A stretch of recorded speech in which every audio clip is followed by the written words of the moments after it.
Hey y'all, I'm Janelle. Welcome to my channel, or welcome back to my channel, y'all. So remember in the last video, I was telling y'all that I was going to be spoiling the movie Bring Her Back in this video. So if you are into horror movies, suspense movies, then this is the video for you, right?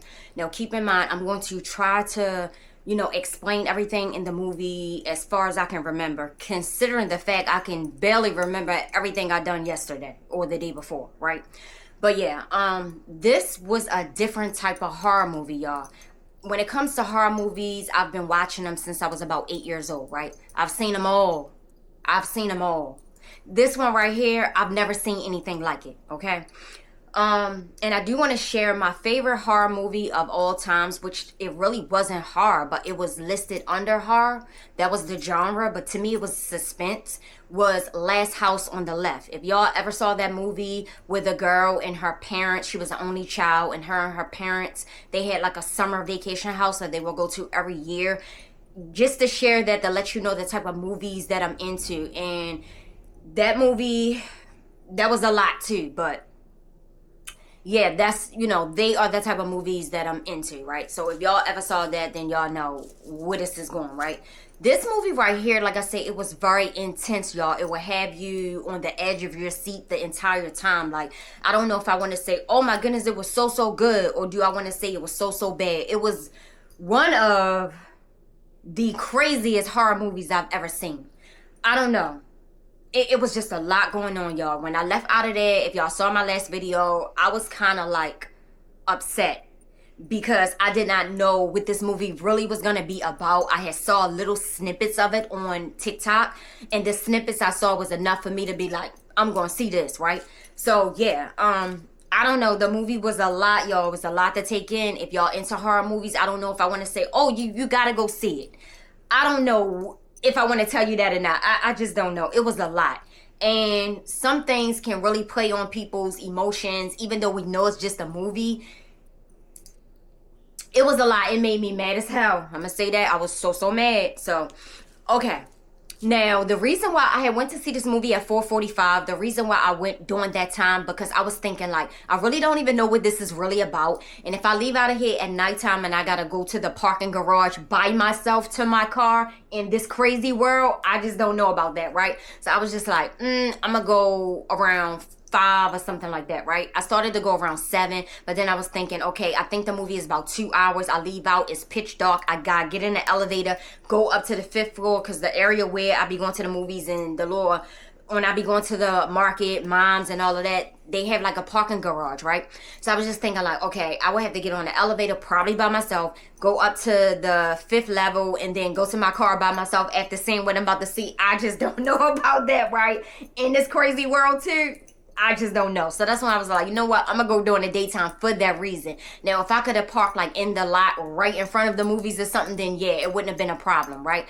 But the movie theater is so dark anyway. It make you think that it's at nighttime. So, y'all, okay. The movie started off just like that, right? It just kicked off, right?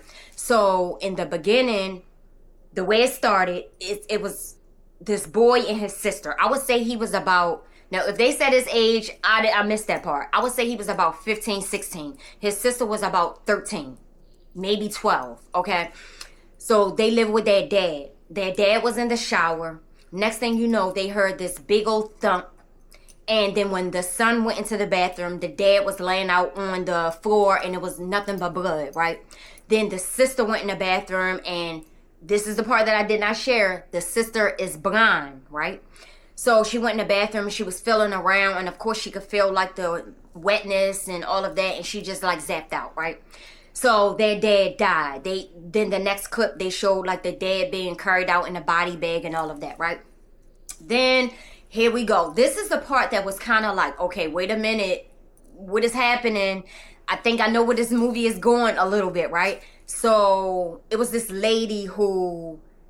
I don't know where their family was, y'all. If y'all saw this movie, y'all can tell me in the comments. I didn't know nothing about where no family was at. Why did these 2 kids have to go to a foster mom? I don't know. But They went to this foster care lady house. And then when the lady, she actually showed up at their father's funeral and everything, right? So I guess all of that was in the makings, which is so, you know, it was just so crazy. But it's stuff like this that happen in real life. We know that, right? So she was at the dad's funeral, and this is when I knew she was crazy. This is when I knew she was crazy. I was just like, you know what? This not going to go well. This is what I'm saying, because I can predict certain things. I was just like, this is not going to go well. So when the son was standing over his dad casket, right, you know, he was just looking at him, and you know, you really didn't really understand what was going on at that moment. So the lady came up, and the social worker, well, she wasn't, okay, wait a minute. Now I'm messing up. Okay, the foster mom, she came up to the casket. She was consoling the son, and she was telling him to kiss his dad, because that's something that he should do. He has to kiss his dad. He was just looking like, because, you know, everybody don't do that. I'm one of them. Kissing dead people. Like, I would never say what I would never do. I definitely wouldn't say that, but I don't know. Like, yeah, so he was very reluctant into doing that. And, you know, she was pushing him along, you know, telling him he had to kiss his dad. So he went ahead and kissed his dad. And then that's when she said, no, you have to kiss him in the lips. This is when I knew she was fucking crazy. I'm telling you, when she was like, you have to kiss him in the lips. And he was just like looking at her like, huh? And then she was like coercing him, like, you have to. And basically she made him, keep in mind, he's just a kid, right? So he went ahead and kissed his dad in the lips. That's when I just was like, you know what?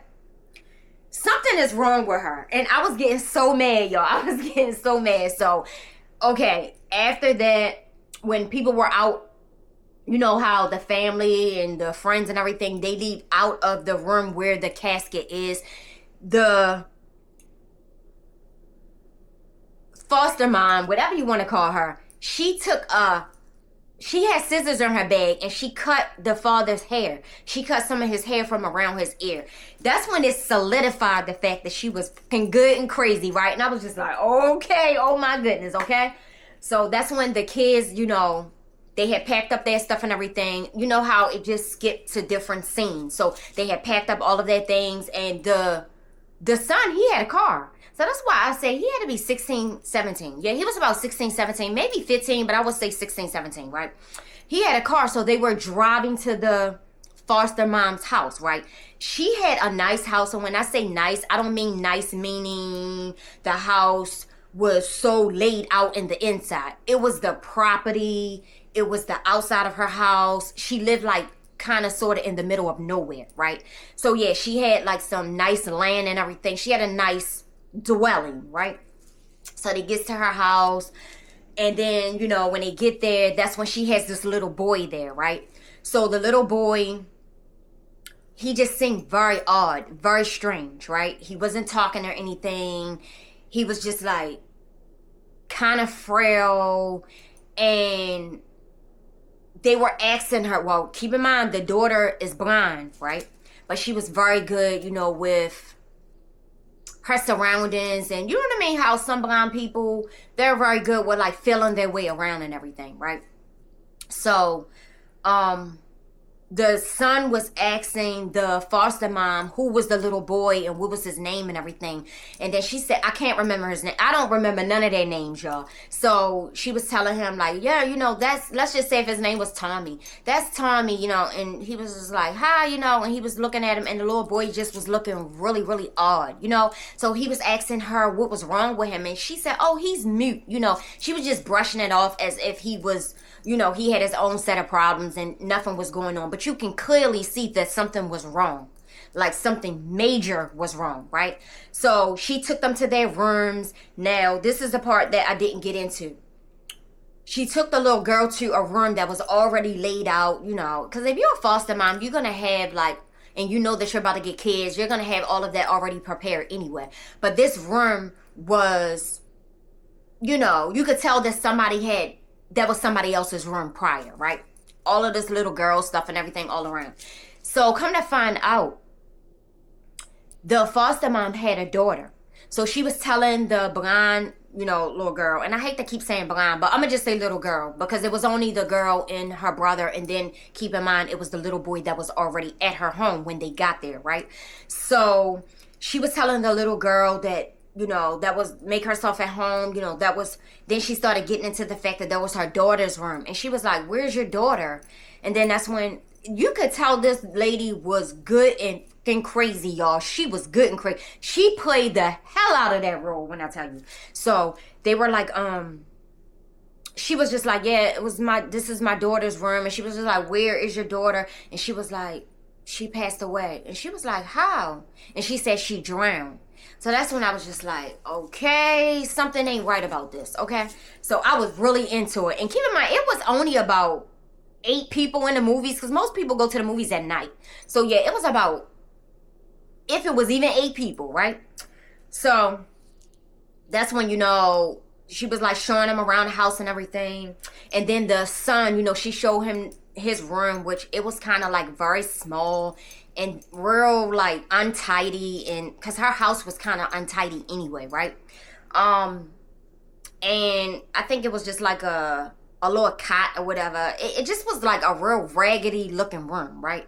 So the son, he would look out the window and he would see the little boy who was already living there, because the little boy would just like be wandering off and stuff. And, he was just watching him like, what the hell is wrong with him, right? So he started texting one of his friends, and he had texted one of his friends saying that whatever the little kid name was, that he was crazy, he was weird, he was this, he was that. So the foster mom was very invasive, right? She wanted to know and wanted to be a part of every single thing. Like, you know what I mean? She just was too much. She made me so mad from the get-go, especially about the father in the casket and talking about kissing him and all that. I just didn't like her from the very beginning, right? So he had been watching his little boy in the window, and he just was like, he was knowing that something was wrong. So anyway, she came into the room, and then, she was just like kept bothering him. Of course, you want to make these kids feel at home. So she was playing the part, right? So she just was kept asking him little things and, like touching his stuff and stuff like that, right? That's when I knew she was going to be a real problem, right? So I'm going to fast forward a little bit. So he would see the little boy out the window, like she had a cat. So the little boy would be holding a cat and look like he was ready to kill the cat, right?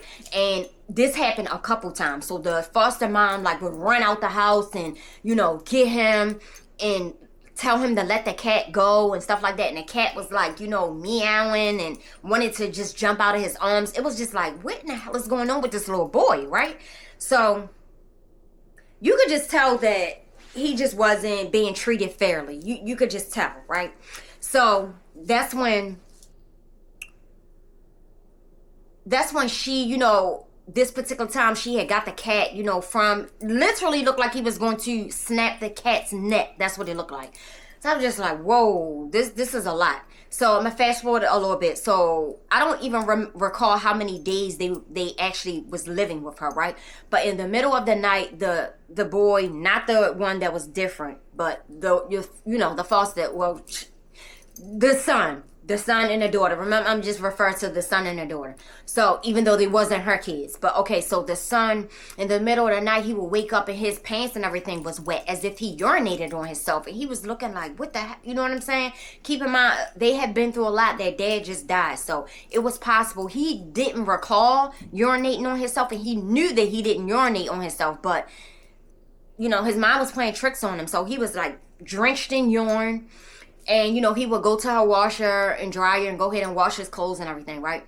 So this was happening like night after night until finally we got to see what the problem was. This lady was urinating in like a bottle and then go into the room in the middle of the night and poured on him. I was just like, hell, why did they let these kids go with this lady? And y'all know this stuff happens in real life with all of these kids. They go into these foster homes and they are like treated worse than what they were ever treated at home, if they were even treated worse at home. You see what I'm saying? I don't know. That shit bothered me so bad because I know that things like this happen in real life, right? So yeah, she kept on pouring urine on him in the middle of the night, wanting him to think that he was pissing on himself, right? It was just a lot. And she was treating the little girl a little bit more better than her brother, right? And then, that's when she started just like showing her weirdness, right? So she wanted him to tell her about the relationship he had with his dad. And the way that she kind of like got him to open up about it is she had them drinking alcohol. Yes, alcohol. The son and the daughter. And y'all already heard me say about how old they was. Like, come on now. Like, really? So she got them really, really drunk. And they were like, you know, dancing on chairs, and they was going crazy because they were kids and they were drunk. So she wanted them to tell her what was going on with the dad, and I don't even know why she was so interested in that, right? But he ended up telling her how him and his dad didn't have the best relationship, and that his dad blamed him for everything, and that his dad kind of like treated his sister better. So, you know, she only wanted this information so she can use it against him, right? That shit bothered me so bad, y'all. I was just like, what is wrong with this damn lady? You see what I'm saying? So I want to like speed it up, y'all, because this movie was like, it was a lot. One part of the movie, I literally thought I was going to throw up, and I never do stuff like that at no movies. Like, I was like, whoa. And then I like looked up, and keep in mind, wasn't that many people in it. And then the movie's so loud, so I don't even think they even heard me, right? And I was happy because I was just like, oh my God, am I really about to throw up? The movie was very gruesome.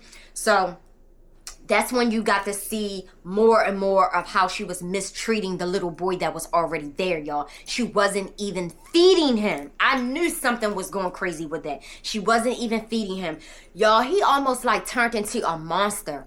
Like right before your eyes, he was just like going around. He was looking for food. Y'all know this shit happens in real life, even with like really horrible parents, how they treat their kids. Don't even feed their kids after a certain time, and they lock in cabinets and lock in refrigerators, and your kids can't eat this and they can't touch that. That shit is so inhumane. This movie made me so mad. Like I keep on saying, it made me so mad. So she was feeding the boy and his sister, but she was not feeding the little boy that was already there. So he was like hunting around in the kitchen for food and stuff like that. And then that's when it was a scene where she put hair in his mouth, y'all. Remember the hair that I told y'all that she cut from the you know, the boy and the girl, their dad, when he was in the casket? She was feeding this little boy just random objects and stuff like that. This was so crazy. I just was like, oh my gosh, y'all. I could not believe it. So she put hair in his mouth, and then, you know, he was chewing it. And then one night she was giving him a bath, and then she was telling him, I know you're hungry, but you just have to wait a little longer. And it's just like, what the hell is she even, what is happening here, right? So, and he never was talking or anything. He could not talk. So we thought. So that's when she had left with the little girl to go in town somewhere. Because like I told y'all, she lived in the middle of nowhere, right? So she left both of the boys there. So that's when the son, he was cutting, I think it was a cantaloupe. I think it was a cantaloupe or something. He was cutting, and he was asking the kid, did he want some or whatever? And he wrote it on a piece of paper, because keep in mind, I told y'all the little boy wasn't talking, right? So he wrote it on a piece of paper and, you know, asked him, he said, but you have to write on here first before I give you some, right? Now, keep in mind, he did not know that he was being, you know, mistreated and he wasn't being fed. They didn't see any of this, right?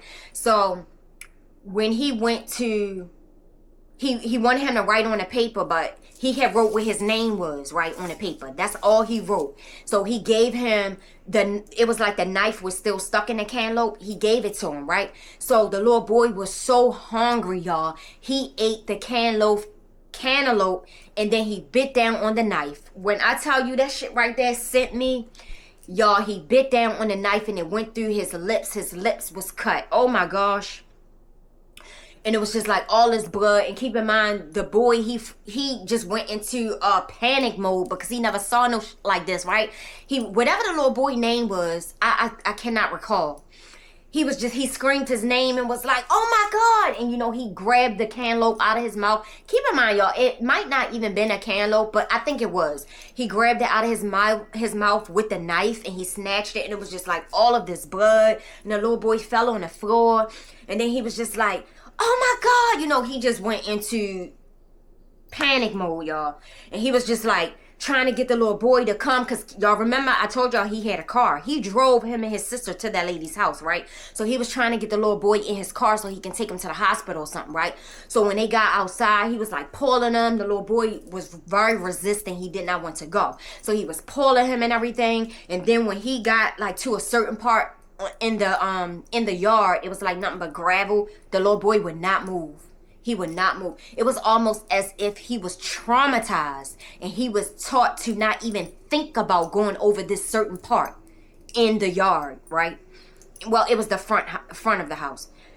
By this time, he's still trying to drag the little boy. I mean, keep in mind, this boy, he was a teenager. He was way bigger than him. The little boy, I don't even think I told y'all. The little boy was probably about 8.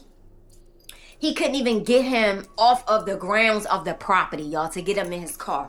Next thing you know, the lady come driving down her driveway, and she was driving real crazy, like, what the hell is going on? She jumps out the car, and then, you know, she going ballistic, and she was like, what's going on with the, you know what I'm saying? She was going off, right? So that's when she got the little boy back in the house. Keep in mind, y'all, he needed medical care. He needed medical care. He needed it like yesterday because, of course, he was malnutrition, and it was just a lot going on with his teeth and everything. It was so sad, y'all. So she got him in the house, and then she started yelling and cursing at the teenager, you know, about what was he doing and what happened and all of this and that. And he was like, he needs medical attention, you know, and she was cussing him out. She was nasty as hell. That's when she really like flipped.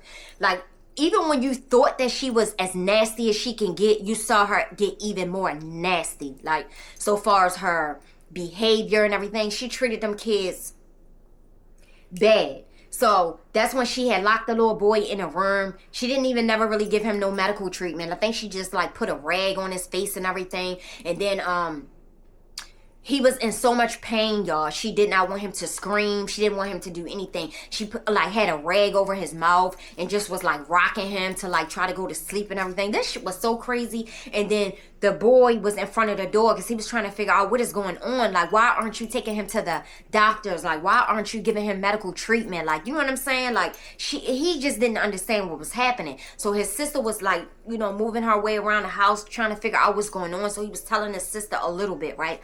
So that's when shit just really got crazy. And then that's when he was like, you know what? We got to get the hell out of here, right? So, like I said, I could be missing some parts because it was just a lot to this movie, right?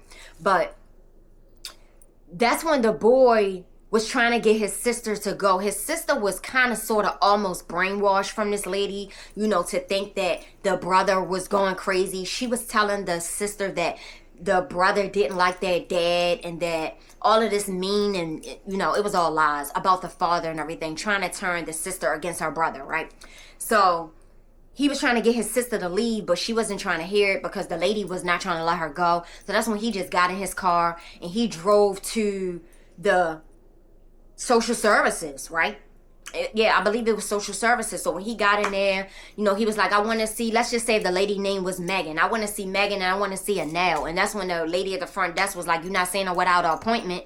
And that's when he was just like, I don't have an appointment. I need to see her. So that's when he went and sat down. And then next thing you know, that's when he just dodged to the back wherever this social worker was that placed them with this lady, right? So that's when he was trying to tell her that, you know, this lady is crazy. She has this, and matter of fact, I almost missed something. So while he was at the social worker office, it was like flyers and everything. And it was a flyer saying missing. And the missing kid on the flyer was the kid that was at the house, right? That's when he was just like looking like, what the? So that's when he went to the caseworker, social worker, and then he was telling her like, did y'all do your investigation before y'all sent me and my sister there? This lady is crazy as shit. You know, he was going off. He was like, and this little boy right here, I think his name could have been Billy. I don't know, y'all. He was like, he is at the house. And that's when she was like, no, he isn't.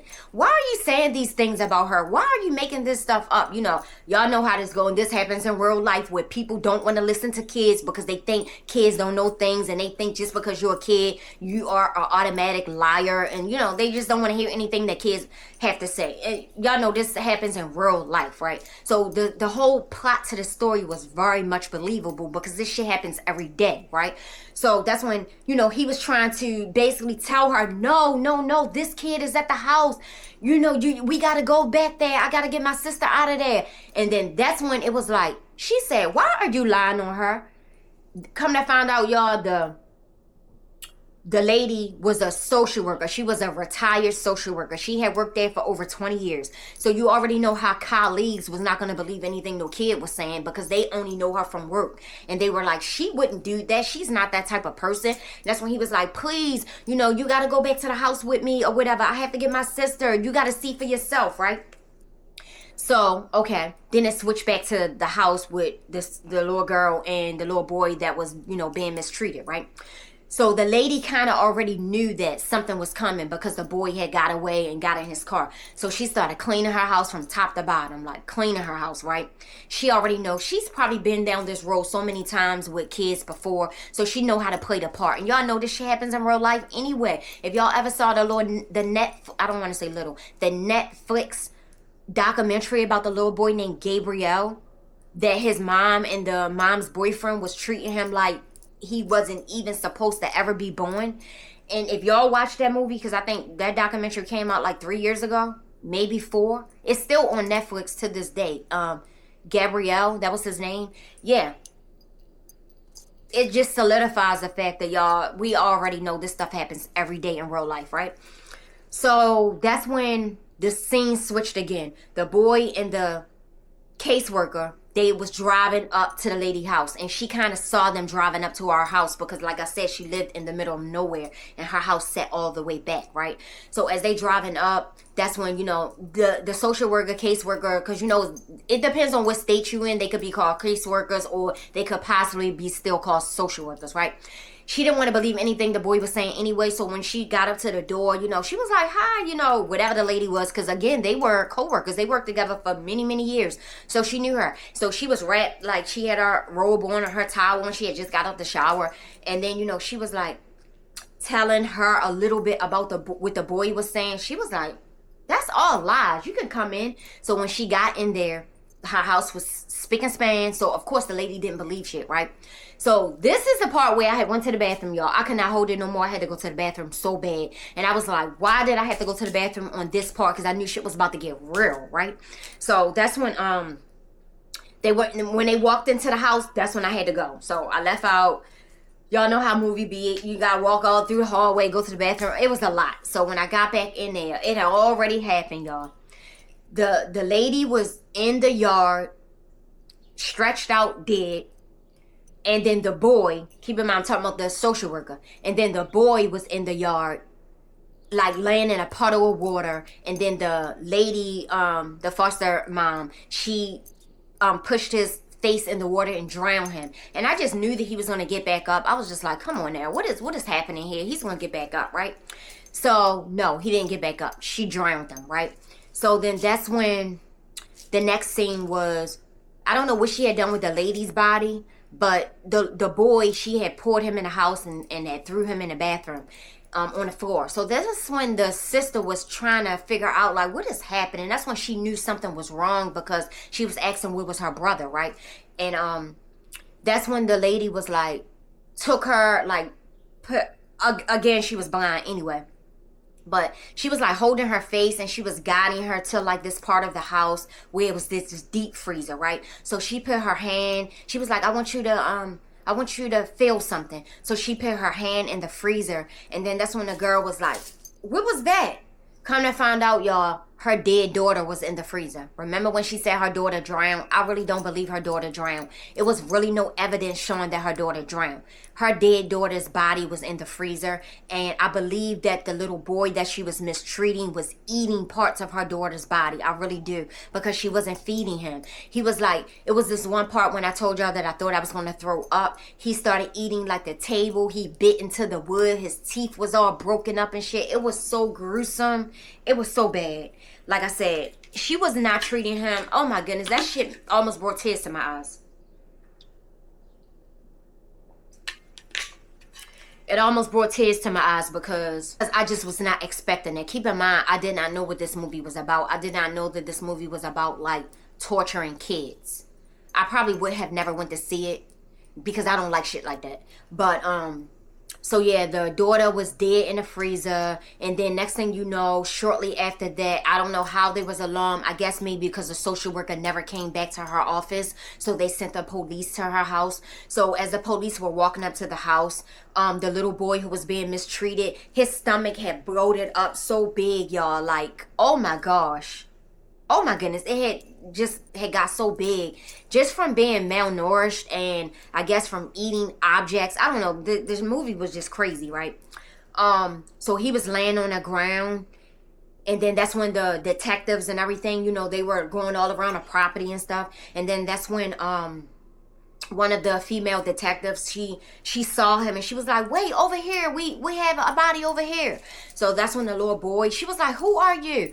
And then that's the crazy part, he actually said his name. I thought you couldn't talk the whole time. You had us under the impression that you could not talk. Even when the kids was trying to talk to him in private without her being around, he would not talk. So I thought he really could not talk. But when the police detective was asking him who was he or whatever, he was like bloody. Oh my gosh, it was just a bad scene. And he said what his name was, and that was the little boy that was on the flyer. Yeah, right? They noticed that the little boy that was laying out there like on the property, you know, with a bunch of blood and everything around him, was the kid that had been missing. Missing from where and from who, I have no idea. They did not cover that in the movie. And if any of y'all saw this movie and y'all saw anything about that, please tell me in the comments, because I didn't see nothing about them covering the part that whether or not his parents or whomever was looking for him in the first place. You see what I'm saying? But yeah, they realized that was the little kid that was on the flyer. He actually told the police / the detective his name. And I was just like, you know, like I just told y'all, I thought he couldn't talk. So and then the little girl, yeah, this is the part I also forgot to mention. The little girl, she had got away. She had ended up like hitting a lady with something and running out the house, because I told y'all, although she was blind, she was very aware of her surroundings. Like, you know, of course, touching doorknobs. She kind of like scoped out the place from the time that she was there. So she was able to run and get out, right? And then she was just running and running. She didn't even know where she was going. And she ended up collapsing. And then it was like, y'all already know how these kind of stories end. And then it was like a car coming down the road, and they saw her and they stopped and they got her and they put her in a car. So she was saved, right? Oh. Yeah, so she was saved, so thank goodness for that. But so the lady wasn't able to harm her. But I don't know, y'all, that movie made me so mad. So then when the police was looking for, you know, they were looking for the lady because they already knew who house they was coming to and everything, considering the fact that the social worker never came back to our office. It had already been reported in the office, because I guess they got to keep tabs about if they're going to do house visits and stuff, right? So when they went looking for the lady on her property, she was actually in her swimming pool with her dead daughter's body, like holding her dead daughter's body in her arms, and they were just floating in a pool. And then the police, this is the part that was really phony, then the police like walked into the water to get her. No police is ever doing that. They not never doing that, right? But the whole plot to the movie was interesting, and I would not say that anything was phony really about the movie itself, even though you can pick apart every movie and be like, this shit wouldn't really happen in real life, you know. But that was the phoniest part of the movie, like when the police officer walked in the one and you know, went down in her pool and walked in the water to go hear her. They're not doing all that. They're gonna make you get out the water, like at gunpoint. You see what I'm saying? But yeah, so that was the movie, y'all. I don't know. That movie was something else. It really was. Like, I would just recommend, just because of the fact that it's about kids, you know, for anybody who kids are old enough to see that. I probably wouldn't take my, you know what I'm saying? Do what you want, but y'all get what I'm saying. I just wouldn't take a kid to see that, even if they are, I don't know, how old you gotta be to get in the movies anyway? I think for horror movies, is it 16 or is it 18? Y'all, I don't know. My son is older, so I don't know. I really don't know, but I just would not take a kid to see something like that. It was just too gruesome. It was. And like I said, it was just real gooey. It was just a lot, like my stomach. And if y'all saw in the last video how mad I was when I left out of there, I was mad as hell. I was mad because I just felt like, even in real life, why do y'all be putting these kids with these people that y'all know are not good? Y'all know they not good people. They so strict. You, like I said, you can't eat after a certain time. They put locks. Of course, they ain't letting other people know that they putting locks on their refrigerator. But you got your refrigerator locked. You got cabinets locked and shit like that where kids can't eat and stuff like when they want to eat. That shit is horrible. But yeah, so that was my rant about the movie Bring Her Back. It was something, y'all. But I'm going to drop another video probably this week. Since this was just like a review, and I don't normally do these type of movies because I don't normally go to the movies, y'all. I think I mentioned it. I always watch my Fire Stick that have all the jailbroken apps, and all of my apps need to be updated. So right about now, I can't watch nothing that's out, right? So Friday or Saturday, because today is Wednesday, Friday or Saturday, I'm going to see 28 Years Later. So yeah, I'm excited about that. But if y'all stay to the end, drop a pink heart in the comments. Even if you don't really comment, just drop a pink heart. Thank you so much for watching. I will see y'all Thursday at 4 o'clock. Please subscribe to the channel.